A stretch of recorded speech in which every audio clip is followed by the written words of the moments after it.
Welcome back, students. So in this video we will solve question number 3 from May 2024 P3 paper.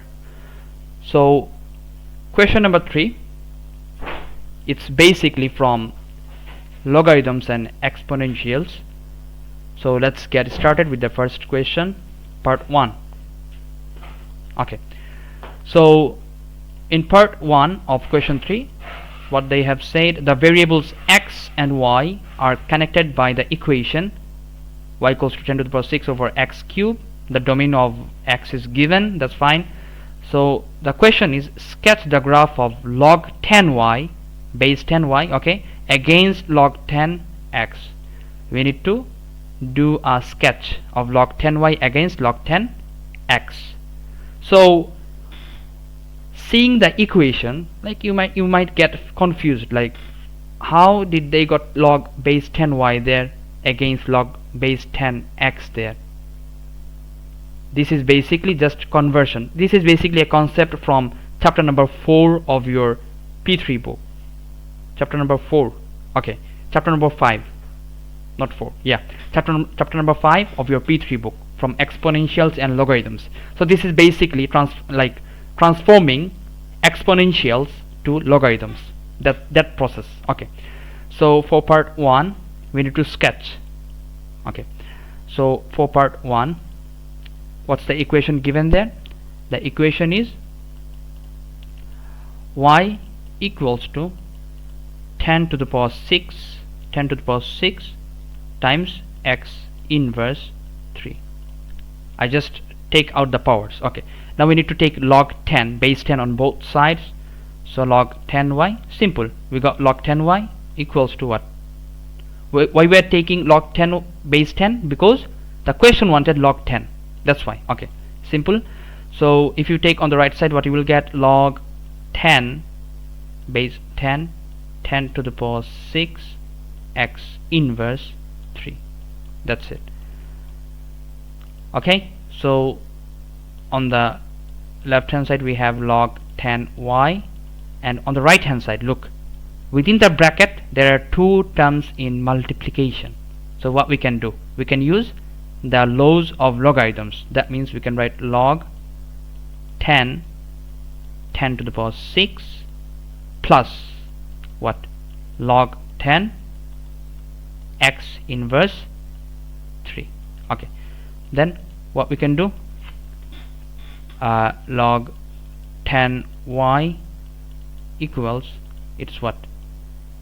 10 base and the constant, it is now equal, so we can write them as 1. So 6 comes in front, it will be 6, and power of x here, it is minus 3, so it will come in front, it will be negative 3 log 10x, base 10x.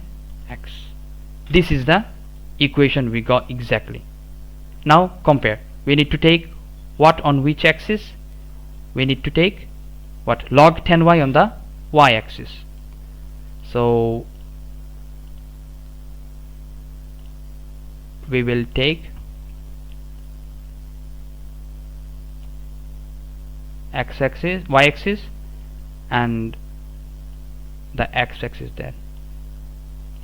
So along the y-axis it is what? Log. Along the y-axis it is log 10y, and along the x-axis it is log 10x. Okay, now let's see, we got the equation. Look, compare it with y equals to mx plus c. We got y there, this is y, this is x, we got x there, and this is the gradient mx plus c. This is the constant c, this is the y-intercept.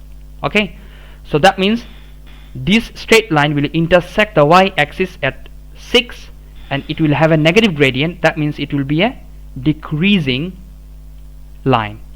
Okay, so it will intersect the y-axis at 6. Okay, so the graph would be, the sketch would be like this.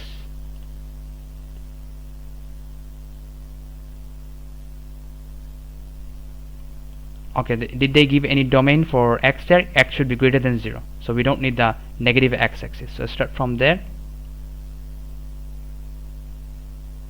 it will go like this. Okay, so what's the y-intercept here? It is what? The coordinates of the y-intercept is 0, 6. Okay, so how it is 0, 6?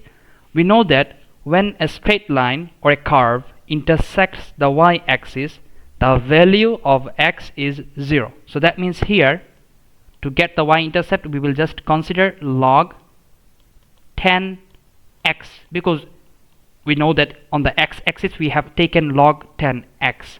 So that means in the y-intercept, the value of log 10x is 0. So if you put log 10x equals to 0 in this equation, what remains there? Just we get log 10y equals to 6. So y equals to 6. Here log 10y is along the y-axis. So that's why this is the y-intercept. Next is you need to get the x-intercept, where the straight line is intersecting the x-axis. So along the x-axis, when a straight line or a curve intersects the x-axis, we know that what is 0? Y value is 0. So along the y-axis, what we have taken? We have taken log 10y. So that means when the line intersects the x-axis, log 10y would be what? 0. So if you put log 10y equals to 0 into the equation, what you will get? If you put log 10y equals to 0, then you will get what? 6 minus 3 log 10x equals to 0. So from there, we know that along the x-axis we have taken log 10x. So from there, make subject log 10x to get the x-intercept. So this is what? Take this 6 to the right, it will be negative 6 over, then divide negative 6 by negative 3, you will get 2. That means this is the x coordinate in the sketch where the straight line will be intersecting the x-axis. Okay, so we got the x coordinate. The value for log 10x, it is what? 2. And the value for log 10y here at this point is what? 0. That's it. Part 2. For part 2, what we need to do? For part 2, they have given a figure 2. This is along the y-axis, this is log 3n, and along the x-axis, this is t. So we need to show that n equals to ab to the power t. We need to show that the linear relationship can be written as in this exponential form. So this is basically, this is just opposite to what we did in part 1. Okay, so in part 2, what we need to do is that in part 2 we will at first find out the gradient, because this straight line is in this form, log 3n equals to what? Log 3n equals to mx plus c. So mx, m, it is in place of x, this is t plus c. The y-intercept is what? We know the y-intercept, this is what? 4. The y-intercept is what? 4. So it will be plus 4. Now we need to just find out the gradient. Gradient is what? The gradient is y2 minus y1. 4 minus 0, 4 minus 0 over x2 minus x1. That means 0 plus 2. 0 plus 2. That means what? The gradient is just 2. Okay. Now what we can do? Plug in the value of the gradient into the equation. So that would be 2t plus 4. Now what we can do? We need to convert it to exponential form. So make n the subject. So you'll get 3 to the power 2t plus 4. Now just you need to simplify it.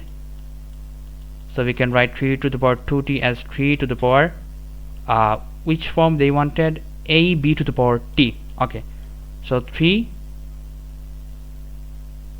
squared to the power whole t times what? 3 to the power 4. Since it is plus on the power, it was plus 4. That means it will get multiplied. So n equals to what? 3 square is 9. So 9 to the power t times 3 to the power 4 is 81. It is what? Times what?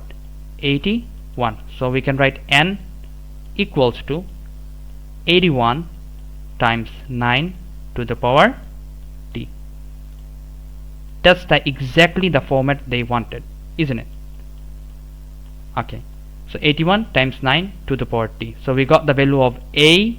The value of a is 81 and the value of b is just 9. And that's the end to the question number 3.